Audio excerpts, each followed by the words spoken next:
আমরা প্রতি বছর বাড়িতে প্রদীপ কেন জ্বালাই? কারণ এই দিনই তাকে ধ্বংস করা হয়েছিল।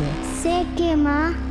হাজার হাজার বছর আগে কৈকশিক নামে এক রাক্ষসী একটা বাচ্চাকে জন্ম দিয়েছিল।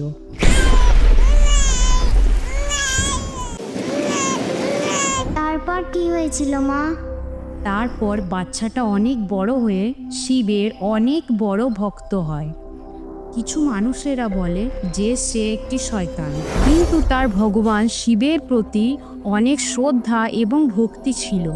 একদিন সে ব্রহ্মদেবতার কাছে অমর হওয়ার জন্য তপস্যা করে, কিন্তু ব্রহ্মদেবতা তার এই ইচ্ছাটাকে পূরণ করে না। তখন সে রাগে নিজের মাথা কেটে বলি দেয়।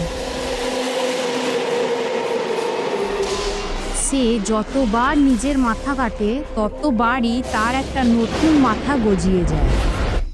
মা তারপর কি হয়? তারপর সে 10 বার নিজের মাথা কাটে। তার এত শ্রদ্ধা দেখে ব্রহ্মদেবতা তাকে একটা বর দেয়, 10টা মাথার বর। প্রত্যেকটা মাথার একটা বিশেষত্ব ছিল। সে ছিল অসুরদের রাজা।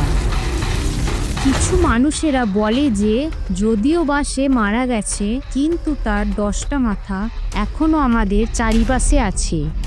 মা ওই রাক্ষসের কি নাম?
ಕನಸು ಕಾಣುವೆ,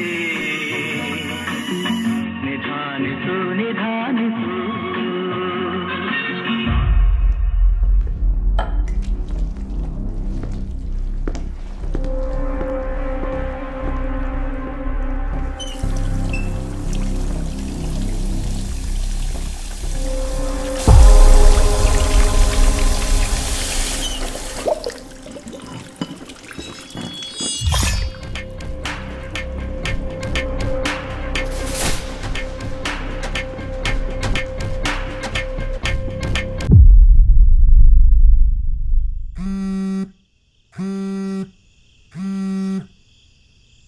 হ্যালো, হ্যাঁ মা, কেমন আছো? যাবো মা, এখানে একটা কাজে আটকে পড়েছি। তুমি তো জানো আমার কাজটা কি। ফাঁকা পেলেই আমি যাব। এখন আমার বাড়ি যাওয়া একদম হবে না। তুমি তো জানো আমি একটা কেসের উপর স্টাডি করছি। এটা যতক্ষণ না শেষ হচ্ছে আমি কিছুতেই বাড়ি যেতে পারবো না। ও মা, কেউ এসছে মনে হচ্ছে। এখন রাখছি, আমি পরে ফোন করছি।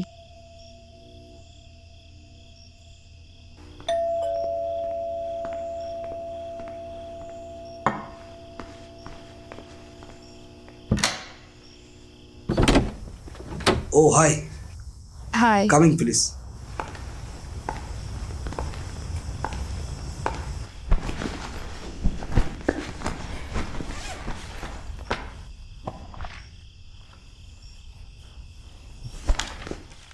তাহলে বলুন। Coffee? হ্যাঁ, sure. Sugarless please. Okay.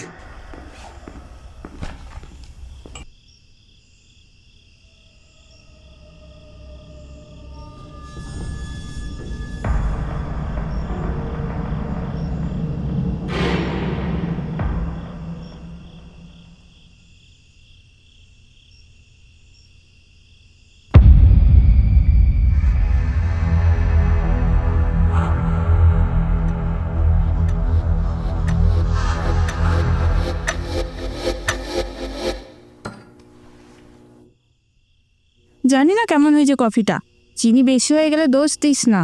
Perfect.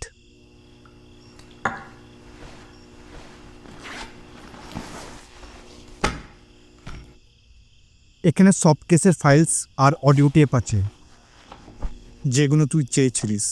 তুই জানিস না এর প্রমাণগুলো আমাকে জোগাড় করতে কত কি করতে হয়েছে।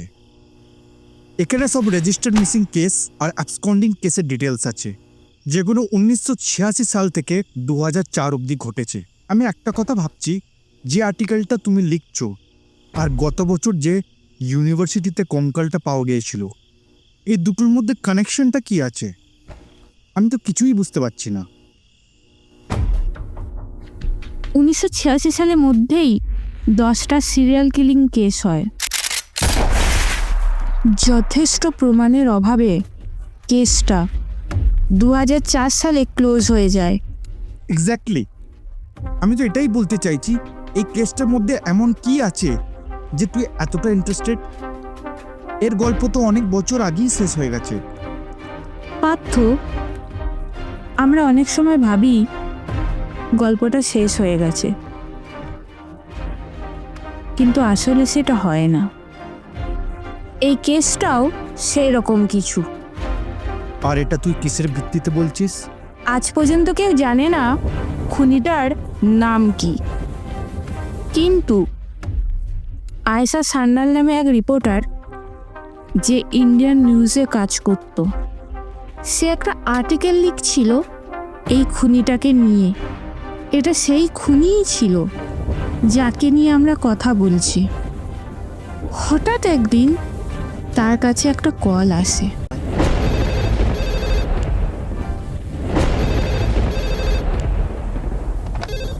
হ্যালো। 8টা নিরীহ মানুষকে খুন করেছে এক অজানা হত্যাকারী। শহরে চলছে ভয়াবহ হত্যাকাণ্ড। কে সে খুনি? আমি এটা এমনি বলছি না, এগুলো হচ্ছে সেই শব্দ যেটা আপনি আপনার খবরের কাগজে ছেপেছেন। আয়েশা সান্যাল, এই খবরের কাগজের মধ্যে সত্যি আর মিথ্যা দুটোই আছে। এই পৃথিবী পাপে ভরা, একটা পাপ যেটার 10টা মাথা। What nonsense!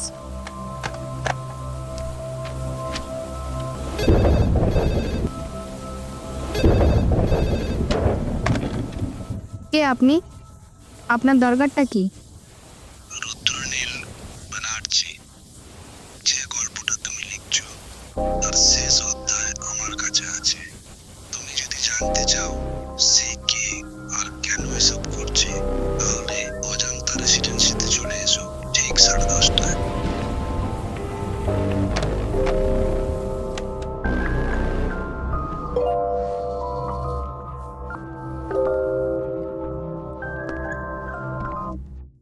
আয়েশা, আয়েশা,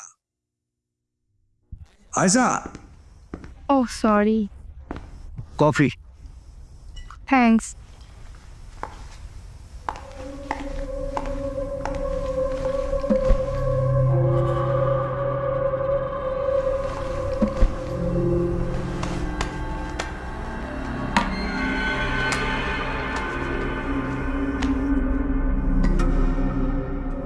তাহলে বলুন, আপনি আমাকে এখানে কেন ডেকেছেন? আপনি তার ব্যাপারে কি জানেন? ও কেন এত নিরীহ মানুষদের খুন করছে?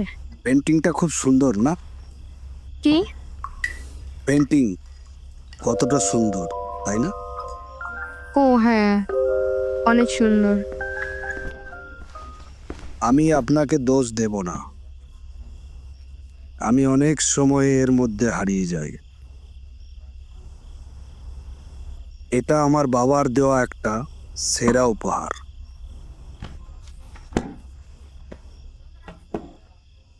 এটাই একমাত্র পেন্টিং যে আমাকে বারবার তাকে মনে করিয়ে দেয়। বাহ, শুনে খুব ভালো লাগলো। আপনি মনে হয় আপনার বাবাকে খুব মিস করেন, তাই না?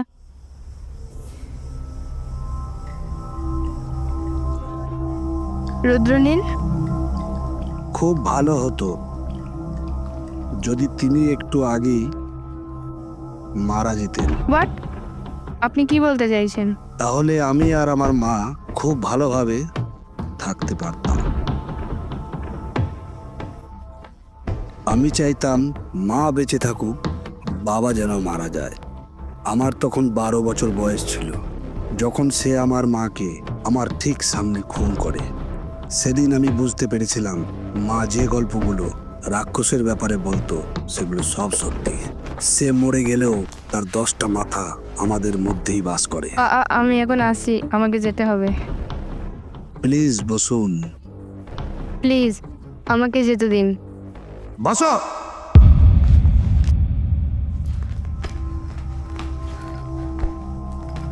তোমার কোনো ধারণা নেই এই মুহূর্তটার জন্য আমি কত অপেক্ষা করেছি।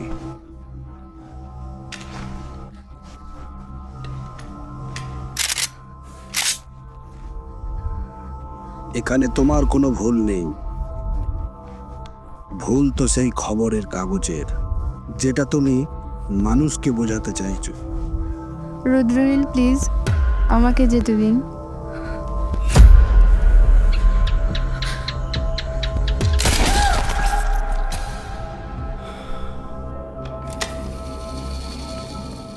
আচ্ছা, এসব কি সত্যিই ঘটেছিল? যখন পুলিশ ওখানে পৌঁছায় তখন তারা তাকে খুঁজে পায় না, কিন্তু ওখানে তারা আয়েশার ডেড বডিটা পায়, আর তার সাথে পায় 8টা মানুষের কাটা মাথা। পুলিশ অনেক চেষ্টা করেছিল তাকে খোঁজার, কিন্তু তারা বলে যে রুদ্রনীলও তার আসল নাম নয়। কিন্তু সে এসব কেন করছিল? আর সে কে? এটাই হচ্ছে আসল প্রশ্ন। কেউ জানে না ওই সব কেন করছে আর কিভাবেই বা করছে। কেউ জানে না ওর এইসবের পেছনে মোটিভটা কি। আর এইসবের কারণেই কেসটা আমাকে এত কিউরিয়াস করে। একটা মোটিভ ছাড়া মার্ডার অ্যাক্সিডেন্টের মতন মনে হয়, কিন্তু যখন এক ধরনের মার্ডার বারবার হয় তখন তাকে অ্যাক্সিডেন্ট বলাটা ভুল হবে। আর সে 9টা মার্ডার করেছে? না, 10টা। কিন্তু ওখানে তো 9টা বডি পাওয়া গিয়েছিল, রাইট? 9টা বডি, আর সব কটা বডি থেকেই মাথা আলাদা করা হয়েছিল। সে সব কটা মাথাকেই কালো পলিথিনের মধ্যে রেখেছিল। What strange. যেদিন আয়েশা মার্ডার হয় সেদিন ওখানে একটা টেপ রেকর্ডার চলছিল। সে ইচ্ছা করেই ওটা বন্ধ করেনি, বরং সে নিজে কিছু একটা রেকর্ড করে। সে জানতো কেউ না কেউ তার কথা শুনবে।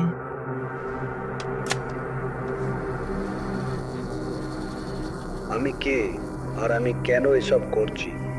অনেক প্রশ্ন, তাই না? এই সবের উত্তর এই প্রশ্নতেই আছে। মোট 10টা মাথা কাটা হয়েছিল, তোমরা শুধু 9টাই পাবে। আর আমাকে তোমরা কোনোদিনও খুঁজে পাবে না। মা বলতো সে জঙ্গলে আছে আর তার 10টা মাথাও। আমি জঙ্গলে যাচ্ছি আর তাকে খুঁজতে।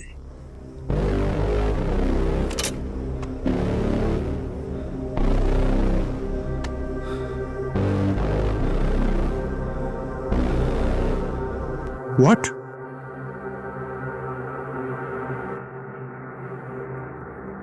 খুনি রুমের ভেতরে একটা দেওয়ালে 10টি শব্দ পাওয়া যায়। অহংকার, মোহ, ক্রোধ, ঈর্ষা। ঘৃণা, পশ্চাতাপ, কাম, মাদা আর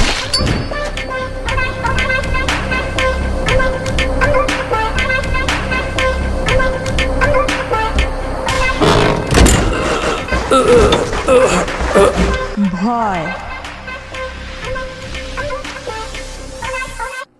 এই 10টা শব্দ তোমার কাছে সাধারণ বলে মনে হতে পারে, কিন্তু ও যে 10টা মার্ডার করেছিল তার সাথে এই শব্দগুলো গভীর কানেকশন আছে।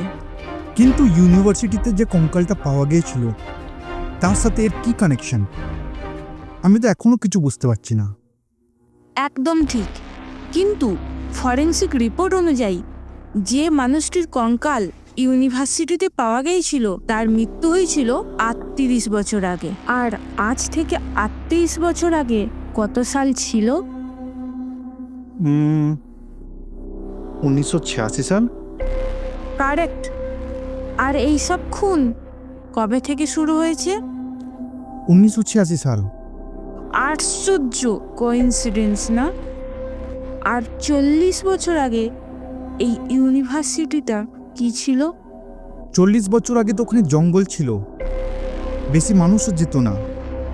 ইট was just a forest. Forensic report অনুযায়ী যে ব্যক্তিটি ইউনিভার্সিটিতে মারা গিয়েছিল তার মৃত্যু কিন্তু সাধারণ ছিল না। তাকে কপালের মাঝামাঝি শ্যুট করা হয়েছিল। আর প্রমাণ অনুসারে যে বুলেটটা ইউনিভার্সিটি কেসে পাওয়া গিয়েছিল আর আয়েশা কেসে যে বুলেটটা পাওয়া যায়, দুটোই কিন্তু একই বন্দুকের গুলি। হোয়াট? আর সেই দিন ও জঙ্গলে একজনকে হত্যা করেছিল, আর এটাই হলো তার শেষ মার্ডার। এটা তো মনে হচ্ছে কোনো গল্পের মতন। ও কি সমাজকে শাস্তি দিচ্ছে না শিক্ষা দিচ্ছে? অনন্যা, অনন্যা, অনন্যা! Oh sorry. আজকের মতন থাক। আমার মনে তোর কিছুটা রেস্টে দরকার আছে। আই এম সরি পার্থ, আমার জন্য তোর অনেকটা দেরি হয়ে গেল। It's fine, no problem. Take care. Thank you, by.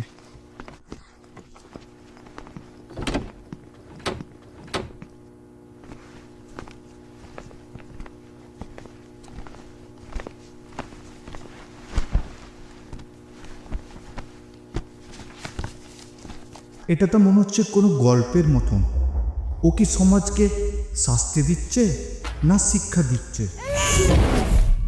হাজার হাজার বছর আগে ঐকশিক নামে এক রাক্ষসী একটা বাচ্চাকে জন্ম দিয়েছিল। তখন সে রাগে নিজের মাথা কেটে বলি দেয়। মা তারপর কি হয়? তারপর সে 10 বার নিজের মাথা কাটে। আর সে 9টা মার্ডার করেছে? না, 10টা। 10টা মাথার বর। প্রত্যেকটা মাথার একটা বিশেষত্ব ছিল। কিছু মানুষেরা বলে যে যদিও বা সে মারা গেছে, কিন্তু তার 10টা মাথা এখনো আমাদের চারিপাশে আছে।